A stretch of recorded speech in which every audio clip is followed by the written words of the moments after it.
I said, Charlie, what are you talking about? No, just say Prince walked up and smacked you across your face. What would you do? And I said, the same thing I'd do if you do it. Smack you across your face. Why did Rick James always have strong feelings against Prince? What did Prince do that made Rick so angry? Did their rivalry affect their music or personal lives? Fans still talk about their drama today. You know, Prince coming on strong, man. You know, he's gaining momentum. You know, probably kicking Rick's some nights. You know, and so I think it was probably more threatened. Was it all about competition, or was there more to it? In this video, we'll dive into what happened between Rick James and Prince that led to years of tension. Now he played this little thing who ain't 4'9", some basketball. According to Sheila E., a musician who worked with both, Rick James was the one who kicked off the competition between them. Rick James had promoters telling him that Prince was inspired by his music and that Prince wanted to tour with him. Feeling flattered, Rick decided to give the young artist a chance. At the time, Prince was just starting his career, but things didn't go as smoothly as Rick had hoped. When Prince arrived for the tour, Rick James noticed that Prince never introduced himself. This bothered Rick, especially because he was the one giving Prince a shot. According to Rick, that was the first sign things were going wrong. Rick thought it was strange since he was trying to help the new artist.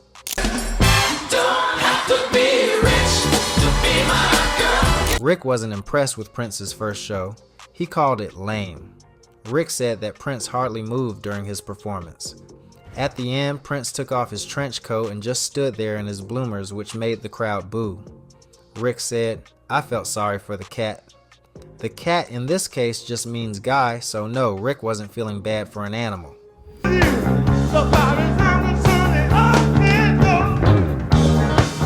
As the tour went on, Rick noticed something that bothered him even more. He saw Prince watching him from backstage, and soon Prince started copying Rick's moves. Rick said that Prince began flipping the microphone and putting his hand to his ear when he did audience call and response. Now, Rick wasn't the only one who noticed this. Other people started saying that Prince was copying Rick's style and moves, so Rick decided to confront Prince. He pulled him aside and told him to stop stealing his moves. He also asked Prince to tell his band to stop being rude. Rick said that Prince agreed to stop copying him, but Rick guessed that Prince might have said that while secretly crossing his fingers behind his back. Rick James was never one to hide his feelings, and he didn't hold back when it came to Prince. While trash talking in the media may have made Rick feel better for a short time, he couldn't shake the feeling that Prince was stealing his spotlight.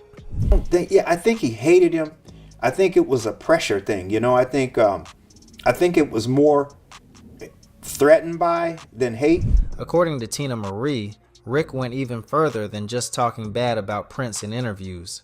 Rick allegedly stole Prince's programmed synthesizers for his own album, Street Songs, and then sent them back to Prince with a thank you card after using them. Rick's frustration didn't end there. He continued to publicly insult Prince, calling him a mentally disturbed young man and saying, "You can't take his music seriously." You know, Prince coming on strong, man. You know, he's gaining momentum. You know, probably kicking Rick's some nights. You know, and so I think it was probably more threatened. But the drama didn't stop in the media. One day, Rick decided to throw a birthday party and just to get under Prince's skin, didn't invite him. But Prince, being Prince, crashed the party with his own band. Rick didn't take too kindly to that and, as he told it, "I went over to his table, grabbed him by the back of his hair, and poured cognac down his throat. He spit it out and started crying like a baby. I laughed." Even though Rick may have had the upper hand that night, Prince wasn't about to back down. The tension kept building, and when Prince's fame continued to grow, things took another turn. At the 1982 Music Awards, Rick's mother, Betty Gladden, wanted Prince's autograph. But when she asked him for it, Prince refused. This made Rick furious. In his autobiography, Rick described the event. "Mom was beautiful. She was impressed with stars and never tried to hide it. In fact, she collected autographs. Guess who I just saw, James?" she said to me. "Who?" "Prince." "You didn't ask him for his autograph, did you?" "I sure did." "Why?" "Because I like his music, son. I think he's great." "Okay, so now you have Prince's autograph." "I wish I did." When I asked him, he just turned around and walked away. Rick was furious for 3 reasons. 1, that his mother had asked for Prince's autograph in the first place. 2, that Prince refused her. And 3, that Prince later apologized and gave her the autograph. Rick really wanted an excuse to fight Prince, and this situation was the perfect reason to go after him.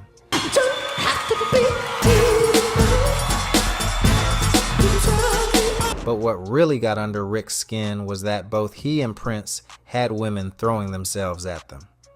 So Rick came when he shared an idea with Prince's manager. It wasn't a big deal to Rick, just a casual conversation about a sexy, all-female group he was planning to start called the Mary Jane Girls. Little did he know, this conversation would lead to one of the most famous music feuds of the 80s. One night I was at a club in LA called Carlos and Charlie's, and Rick was there, and he offered me to be in a girl group, to be the lead singer in a girl group. It didn't take long for Rick to realize that Prince had taken his idea. Not only did Prince launch his own all-girl group, but he also stole Rick's lead singer, Vanity. Vanity was originally supposed to be the lead singer of Rick's Mary Jane Girls, but Prince invited her to an American Music Awards event, and just like that, Vanity left Rick behind. She became the star of Prince's own girl group, Vanity 6.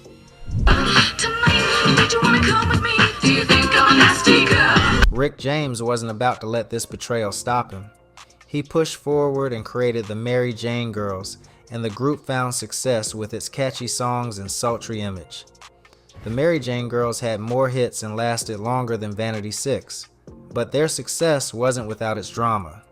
In September 1983, a story in Jet magazine featured Rick James on the cover, and it talked about some weird behavior from Prince.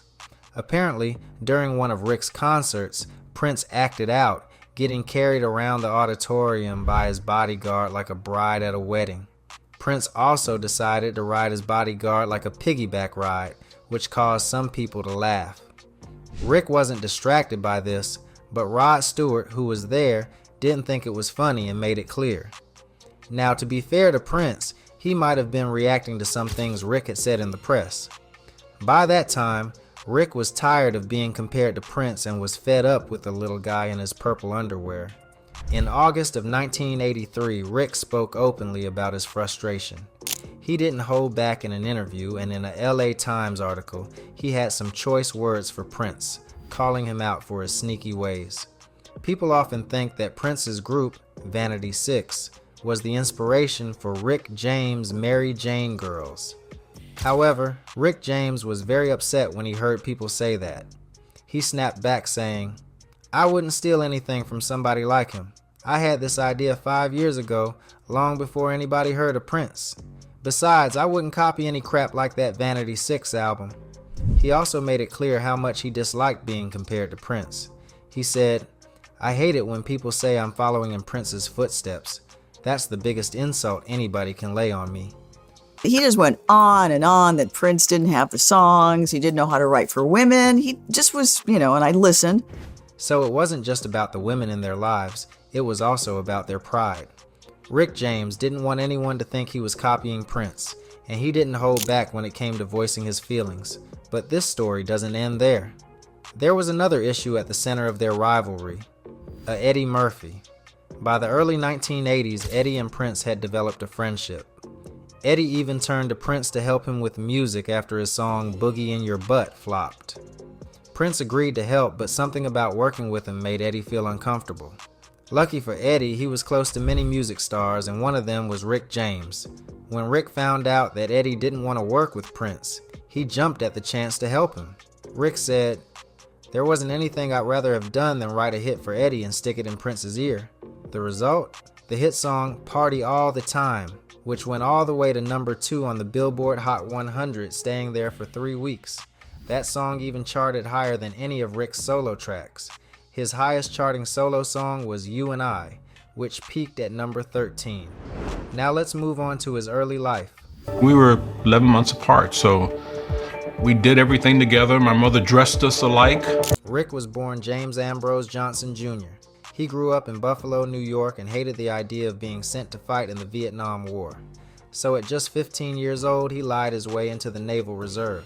But even that didn't last long. Rick didn't like being told what to do.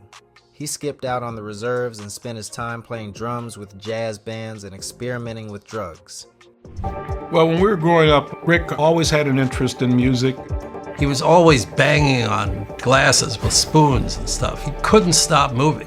By 1964, the military placed Rick on active duty. But instead of following orders, he told the draft board to kiss his ashy black A and ran away to Toronto, Canada. In Toronto, Rick's life changed. He met famous musicians like Joni Mitchell and Neil Young. Together, they formed a band called the Minor Birds. The group even got signed to Motown Records. At Motown, Rick met Stevie Wonder, who was impressed by his talent. When Stevie asked for his name, Rick gave a fake one. Ricky James Matthews. Stevie suggested he shorten it to Rick James, and the rest is history. 16. Well, Rick's stay in Canada was the real beginning of his career. When it came to his career, Rick was all about collaborating with the greats. And let's be real, working with icons doesn't come without a little drama, but somehow that just made the music better. Take Stevie Wonder. Rick looked up to him like crazy. Stevie didn't just influence him, he gave him advice that stuck. Don't play by the rules, create your own. Rick ran with that idea, building his own sound with layered beats and futuristic touches that totally set him apart. You can thank Stevie for helping Rick's tracks stand out like they did. And let's not forget Tina Marie. She wasn't just another duet partner, she was his creative soulmate. Rick found her at Motown, saw her potential, and the rest is history. Their duet, Fire and Desire, absolute legend status. Behind the scenes, they pushed each other hard. Rick challenged her to go bigger and bolder, while Tina fired back with ideas that kept him on his toes. That spark between them, it showed every time they shared a stage or dropped a track together. Pure magic. Finally today, pop singer Rick James is being accused of all kinds of terrible things, and authorities are taking it very seriously. So there was an allegations against Rick James from a lady who claimed he raped her at a group home in 1979, 2 years before the release of the late singer's career-defining track, Super Freak. That girl is pretty wild, no. Girl's a super freak. Represented by attorneys with the Manhattan firm Otto and Babat, James's anonymous accuser describes her alleged attack in an affidavit attached to a summons with notice filed. The woman says she was 15 years old in 1979, living in a group home as part of the Youth Detention Center program. James was allegedly acquainted with the house parents at the residence and, one day that spring, was brought through the dining room where all of the young female residents of the home were just finishing dinner. Though she says the other girls at the home were excited to meet James, the lady says she had never heard of him and made a quick exit to her room after finding Rick to be very suggestive and inappropriate. While she was lying face down on her bed reading, the lady went on to explain that James came into my bedroom and swiftly laid on top of me. I tried to fight him off, but he told me to shut up and quit moving or I'll cut you. James then allegedly ripped off the girl's underwear, RD'd her, and threatened her afterward not to tell anybody. The woman claims the incident left lasting pain in her life. I abused alcohol briefly as a young teenager, used drugs, suffered from low self-esteem, had serious thoughts of suicide, and had difficulty concentrating, all from Rick James's rape, adding that she also suffers from panic attacks, nightmares, and flashbacks. This traumatic experience has caused me everlasting damage, and I would like to preserve my privacy in this matter. Rick's mother was astonished that Rick was so energetic as a kid. She did take him to a doctor to see why he was running around so much. The doctor didn't know what to tell her. One's teenage years are often filled with rebellious moments we look back on and regret. Usually it involves cursing at our parents, playing music too loud, staying out late, and just generally being a bit embarrassing. For James, things were a little bit more heated. Though his mother worked as a dancer for Katherine Dunham, she also worked as a numbers runner to make ends meet. It did give a young James the chance to see acts like John Coltrane, Etta James, and Miles Davis, but it also introduced him to the underbelly of society more quickly than most. It wasn't the only thing James experienced at a young age. In his autobiography, Glow, the singer also claimed that he lost his virginity at age 9 or 10 to a local girl of 14. He suggests in the book that his kinky nature came in early. Sex would go on to be a permanent fixture in the themes of James's songs and would supercharge his releases like a few artists could match. However, before he would spread out on his own, he would end up performing alongside Neil Young in the Minor Birds. Rick's drug abuse began in his teens, first with marijuana and heroin. He began using coke in the late 1960s. And I'm talking about albums that sold millions of copies. Every album we did, we never failed to have an ounce or two sitting right there on the console. Really? A big bag of Quaaludes, okay? Cristal champagne and Jack Black bourbon, and all at our beck and command, right? Although James claimed that he quit coke when he entered prison, his autopsy showed there was a small amount of the drug in his bloodstream at the time of his death. His drug use led to major health problems. In April 1984, he was hospitalized after being found unconscious at his house by a friend. In 1998, James suffered a stroke after a blood vessel ruptured in his neck during a concert at Mile High Stadium in Denver. Earlier that year, he had hip replacement surgery to repair bone damage from jumping around on stage and substance abuse.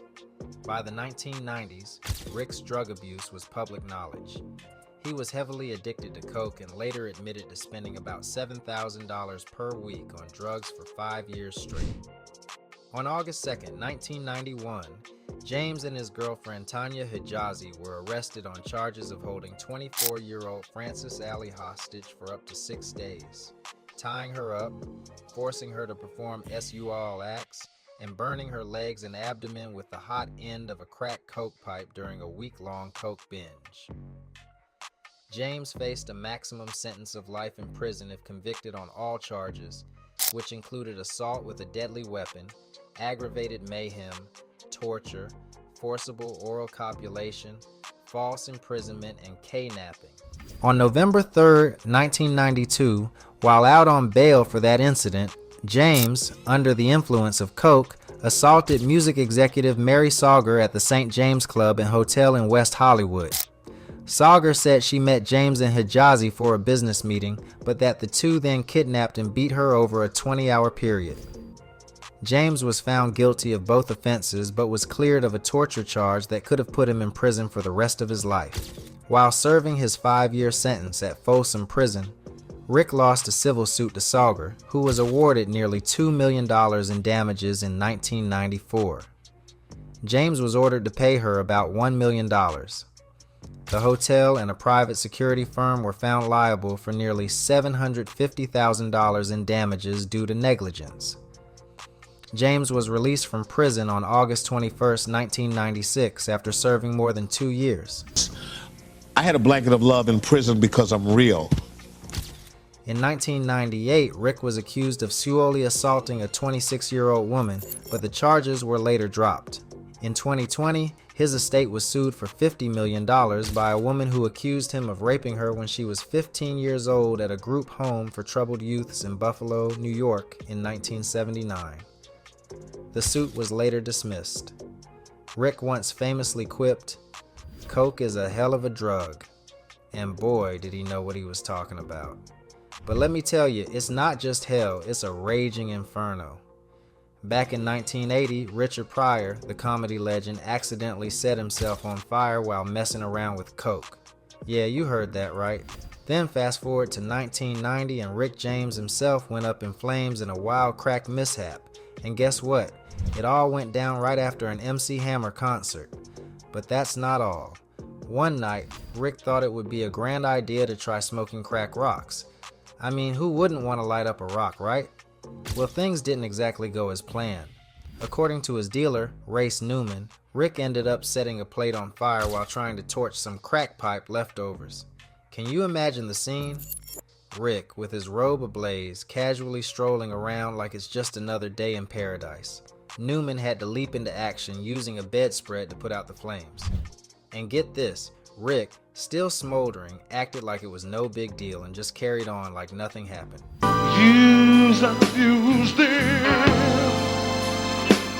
Now let's talk about James's love life. He had some serious relationships and some of them ended in heartbreak. In the 1980s, James dated actress Linda Blair. They met after Linda mentioned him in an interview, and that caught his attention.